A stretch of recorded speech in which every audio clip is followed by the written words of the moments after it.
அனைவருக்கும் வணக்கம். மாரிதாஸ் கைது குறித்து சமூக வலைதளங்கள்ல பேசும் பொருளா ஒவ்வொருத்தரும் பேசிக்கிட்டு இருக்காங்க. இந்த மாரிதாஸ் கைது ஆனதையுமே கருத்து சுதந்திரத்துக்கு எதிராக இந்த தாவேக அரசு செயல்படுதுன்னு சொல்லி திமுக காரங்க தொடர்ச்சியா பதிவிட்டு வர்றாங்க. அதை நான் பார்த்தேன். அதுக்கப்புறம் பாத்தீங்கன்னா இன்னைக்கு இடும்பாவன கார்த்தி மாரிதாஸ் கைது குறித்து ஒரு பதிவு போட்டிருக்காரு. தாவேக இன்னொரு திமுகவா நடந்துக்குது அப்படின்னு, கருத்து சுதந்திரத்துக்கு இடம் கொடுக்கல அப்படின்னு. எனக்கு இதுதான் புரியல.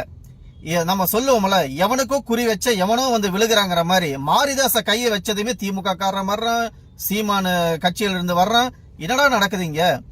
பொதுவாவே அவதூறுக்கும் கருத்து சுதந்திரத்துக்கு வித்தியாசம் இருக்குது. யாருமே இந்த அரசு மீது குறை சொல்றவங்கள யாருமே கைது பண்ணல. இந்த அரசு மீது அவதூறு பரப்புறவங்கள தான் கைது பண்ணிருக்காங்க. அவதூறுக்கும் கருத்து சுதந்திரத்துக்கு சம்பந்தமே இல்லை. பொதுவா சொல்ல போனா, நீங்க இந்த அரசு இந்த நடவடிக்கை எடுக்கல, இவங்க மேல நாங்க பெட்டிஷன் கொடுத்திருந்தோம், இவங்க மேல எந்த ஆக்ஷன் எடுக்கல, இல்ல அங்க ஒரு கொலை நடந்திருக்குது, அந்த கொலை மீது இந்த அரசு அவங்கள கைது பண்ணல, மெத்தனம் காட்டுது அப்படிங்கிறது குறைகள். அதுதான் உங்களோட கருத்து சுதந்திரம். ஆனா தேவையில்லாம அந்த அவதூறு பரப்புற இந்த மாதிரி ஆட்களை கைது பண்றத உண்மையாலுமே இந்த மாதிரி கட்சிகள்லாம், நாம் தமிழர் கட்சி, இந்த திமுக இவங்கெல்லாம் சேர்ந்து ஆதரிக்கிறங்கிறது ஒரு நிலைப்பாடு இருக்கு பாத்தீங்களா, உண்மையுமே கேவலமானது. பொதுவா சொல்ல போனா என்னோட முகநூல் பதிவுல கூட மாரிதாஸ் பேசின ஒரு 2 வீடியோ அதுல கட் பண்ணி மட்டும் நான் அதை போட்டிருந்தேன். அதுல நிறைய ரெஸ்பான்ஸ் உங்களுக்கு தெரியும், அதுல பாத்திருப்பீங்க. நான் எதுக்காக அந்த பதிவு போட்டேன்னா, மாரிதாஸ் அதுல பேசுனதெல்லாம் உண்மை அப்படின்னா திமுக காரன் வெக்கம் இல்லாம மாரிதாஸுக்கு முட்டு கொடுக்குறீங்களேன்னு அப்பவாது திருந்துவாங்க அப்படிங்கறக்காக தான் வீடியோவை பதிவு பண்ணேன். ஆனா அது முழுக்க மாரிதாஸ் பேசுறதெல்லாம் உண்மை அப்படிங்கறக்காக நம்ம அதை எடுத்துக்க முடியாது. அவதூறு பரப்புறது மாரிதாஸோட வேலை. அதுக்காக கைது செய்யப்பட்டிருக்காரு. அப்புறம் இனி சொல்ல போனா, ஒரு படி மேல போனா, இந்த இடும்பாவன கார்த்தியெல்லாம் சாட்டை துரைமுருகன் உங்களுக்கு தெரியும், அவதூறு பரப்பதுல மண்ண. அதுக்கு சொல்ல போனா, எப்படி நம்ம அரசியல் வட்டாரத்துல நம்ம டிவி கேக்கும் டிஎம்கேக்கு தான் போட்டிங்கிற மாதிரி சமூக வலைதளங்கள்ல யார் அதிகமான அவதூறுகளை பரப்புறதுன்னா சாட்டைக்கும் மாரிதாஸுக்கும் தான் போட்டியே.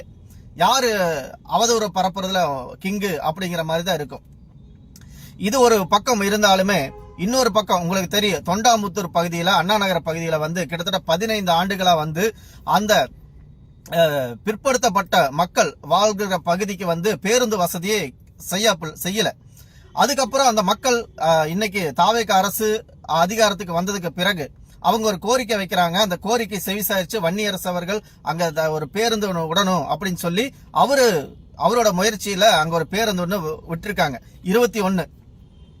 அது சமூக வலைதளங்களை எப்படி பரப்பிட்டு இருக்காங்கன்னா, 15 வருடங்களா நாங்க தான் போராடினோம் அப்படின்னு சொல்லி திராவிடர் விடுதலை கழகத்துக்காரங்க அதுக்கு உரிமை கொண்டாடுறாங்க. சொல்ல போனா 10 ஆண்டுகள் அதிமுக ஆட்சியில இருந்தப்ப அது திராவிட சித்தாந்தம் கொண்ட கட்சி தான். ஆனா அங்க அவங்களால செயல்படுத்த முடியல.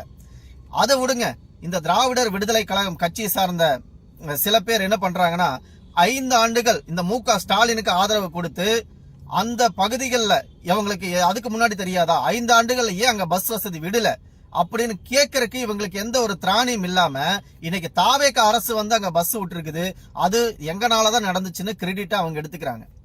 இது உண்மையிலுமே அப்பட்டமா தெரியலையா உங்களுக்கெல்லாம்? எதுக்கு இந்த தேவையில்லாத செய்தி? அப்புறம் இனி சொல்ல போனா, உங்களுக்கு தெரியும், கலைஞர் கருணாநிதியை பத்தி மேடைகள்ல பயங்கரமா அவதூறு பேசுனதுல சீமான் கள்ளத்தனம் செய்து கிராதகன் கருணாநிதி அப்படின்னு சொல்லி பாட்டு பாடி மேடைகள்ல அசிங்கப்படுத்தின இந்த சீமானுக்கு சீர்வரிசையை அனிதா ராதாகிருஷ்ணன் கொண்டு போய் சீர்வரிசை தாய்மாமன் சீரா கொண்டு போய் கொடுக்கிறார். இந்த அனிதா ராதாகிருஷ்ணன் யாருன்னு உங்களுக்கு தெரியும். அதிமுகவில் இருந்து அமைச்சரா இருந்தப்போ கிட்டத்தட்ட 2006ல அமைச்சரா இருந்து கிட்டத்தட்ட அதுல போட்டிட்டு ஜெயிச்சதுக்கு அப்புறம் 3 வருஷத்துலயே அந்த அமைச்சர் பதவியை ராஜினாமா பண்ணிட்டு திமுகவில் ஐக்கியமாகி இடைத்தேர்தலில் திமுக சின்னத்தில் நின்று ஜெயிக்கிறாரு. இப்போ வரைக்குமே திமுக தான், அனிதா ராதாகிருஷ்ணன். அப்போ கலைஞரை ஒருத்தன் அவதூறு பேசுறான், அவனுக்கு கொண்டு போய் சீர்வரிசை வைக்கிறாங்க. இந்த திமுக அதை பத்தி ஒருத்தரும் வாய் திறக்கல. சொல்ல போனா நம்ம இவரு ஐயா சுப வீரபாண்டியன் அவர்கள் தான் மேடையில சொன்னாரு. அது உண்மையில அவர் கண்டனம் தெரிவிச்சதுக்கு உண்மையில பாராட்டுக்குரியது.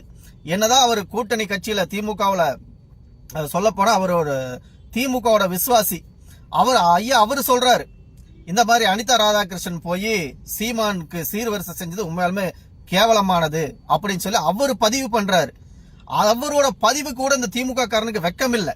அனிதா ராதாகிருஷ்ணன் எந்த ஒரு நடவடிக்கையும் இல்லை. இவங்க தாவேக அரசை குறை சொல்லிட்டு இருக்கிறாங்க. மாரிதாச கைது குறித்து விவாதிக்கிறாங்க. சீமானுக்கு சீர்வரிசை கொண்டு போன திமுக காரங்களுக்கு பிரச்சனை இல்லை. மாரிதாச கைது பண்ணது திமுக காரங்களுக்கு இவ்வளவு பிரச்சனை. அவங்க மாரிதாசோட வலையொலிகள்ல போய் நீங்க பாத்தீங்கன்னா தெரியும். திமுக குறித்தும் திமுக சார்ந்த நபர்கள் குறித்து அவதூறா எத்தனைய பேசியிருப்பாருன்னு. அப்போவெல்லாம் உங்களுக்கு வராத ரோசம் மாரிதாச கைது பண்ணது தாவேக அரசு மாரிதாச கைது பண்ணது உங்களுக்கு எங்கிருந்து வருது இந்த ரோசம்? உண்மையால வெக்கக்கேடானது. நான் சொன்ன இந்த மாதிரி பதிவுகள்லாம் நம்ம வேதனைப்பட்டு போட வேண்டியதா இருக்குது. நான் சொல்றது தாவேக அரசு எந்த அரசா இருந்தாலும் சரி, சட்டப்படி நடவடிக்காத எந்த அரசா இருந்தாலும் சரி தப்பு தான். தாவேகாவோ திமுகவோ அதிமுகவோ அது முக்கியமா. இவங்க பேசுனதை பற்றி நீங்கள் என்ன நினைக்கிறீங்க அப்படிங்கிறத மறக்காமல் கமெண்ட்டில் சொல்லுங்கள். நன்றி.